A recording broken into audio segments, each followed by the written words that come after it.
You're watching HQ Spotlight on CBS Sports Network, and a brand new college football playoff rankings drops tonight at 8:30 Eastern, and it feels like we're going to have some teams shifting around, a little bit of a shakeup after a wild Week 11 with Georgia and Miami, both of those teams being upset.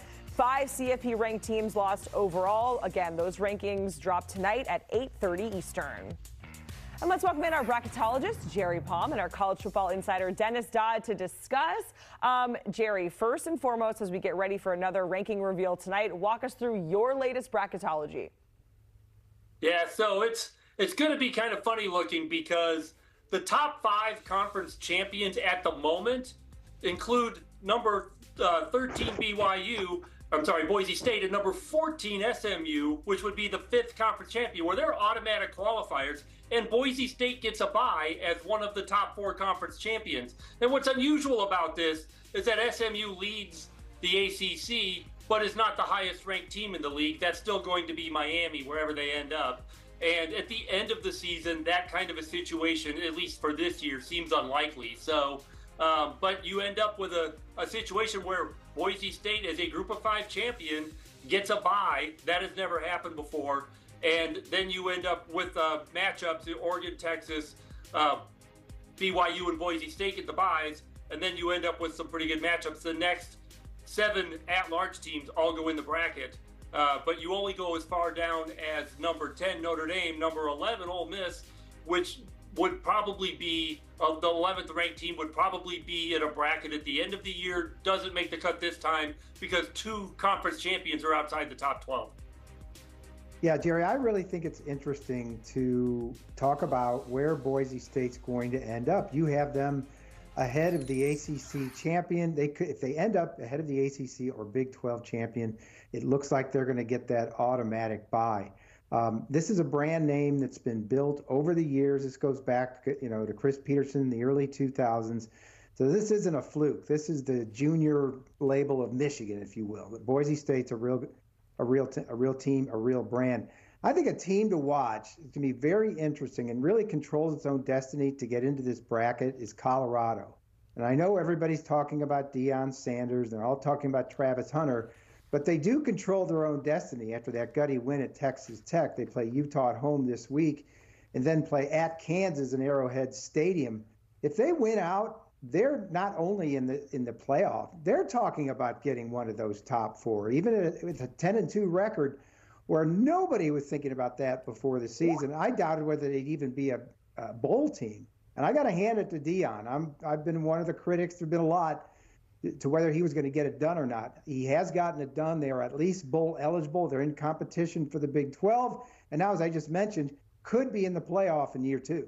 Yeah, it is crazy, Dennis, because, prior to the season, we're talking about them. Are they going to go over their win total? Can they even get a bowl game? And now we're discussing them being in the conversation in the Big 12 and perhaps getting a bye in a home playoff game.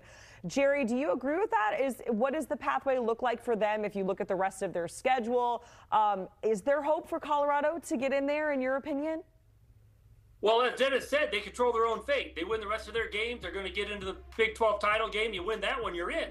So now I don't think they get in any other way, but if they win the league, they're going to be in. And I agree with Dennis, they'll most likely be one of the top 4 conference champions and get a bye in the college football playoffs. So, and yeah, that would be a tremendous story. As for this week, though, the ceiling for them in the rankings is Kansas State, who beat them at their place earlier in the season and has the same record. So Colorado is probably still going to be in the mid-teens and likely right behind Kansas State. But if they win the league, they're going to blow right past everybody in that league.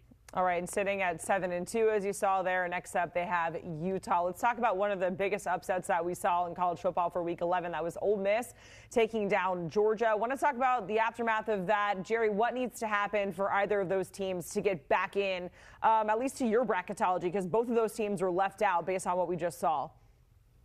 Yeah, well, they got to keep winning, for one thing, and it's really crowded in the SEC. When I did my post-season bowl projection for this year, I had Texas at 1 loss winning the regular season title and 6 teams with 2 losses behind them.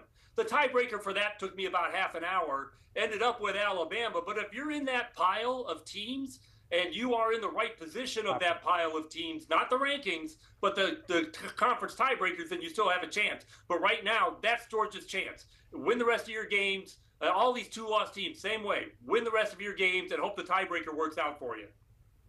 Jerry, I'm so glad you mentioned that. Last week I did what you did a different way. I just looked at the ranked teams with 1 or 2 losses. This is going into last week. There were 19 teams with 1 or 2 losses. My point being 19 teams that on our face could finish 10-2, because I don't think the system will be able to digest a 9-3 team. The cutoff is 10-2 for the playoff until further notice. That's why I want to see not necessarily how far Georgia drops after this week, because I don't think it matters. They've got 2 losses. They can't stand another one, or else they'll be out. And there's all kind of soap opera around Carson Beck and the rest of that team. They're going to be down there around 10, 12, 13. But again, it doesn't matter. If you're a 2-loss team in the SEC, you've just got to win and hope. And all of a sudden, Alabama, it looks as hot as anyone, even though they lost earlier this year twice, once to Vanderbilt. That win over Georgia looks to be a lot right now. So if you're a 2-loss team, you're in. If you're a 3-loss team, you're out. And we saw the projection there, a 67% chance for Georgia to get into the CFP at this point. I want to circle back to Miami because that was another huge upset that we saw in college football, getting upset by Georgia Tech. Jerry, what is their margin for error? I know we're saying like, hey, just win out, beat the tiebreakers and you'll be good. But if we look at the rest of Miami's schedule, what is the margin of error for the Canes?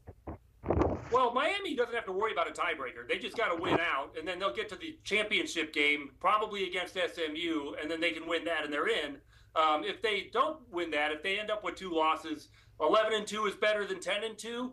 But 10-2 could still get them in. But Dennis was talking about 10-2 and you're in. Well, we're probably leaving out 10-2 teams this year. I don't think we're going to have enough playoff spots for all of the teams that finish 10-2. So it's going to be really important for Miami to get to that conference championship game. And if you lose there, at least you're 11-2. And the committee is relatively forgiving of teams that lose their conference championship game as long as they're the lower ranked team. Jerry, Dennis, we certainly appreciate it as we get ready for a brand new batch of CFP rankings that we're going to see tonight. Thanks so much, gentlemen. Always good to see you. And again, those drop at 8:30 Eastern. And the conversation continues over on the Cover 3 podcast. You can download, follow, listen. Danny Cannell, Chip Patterson, Tom Fornelli, Bud Elliott, all on the pod. Or you can watch right now by scanning that QR code on your screen.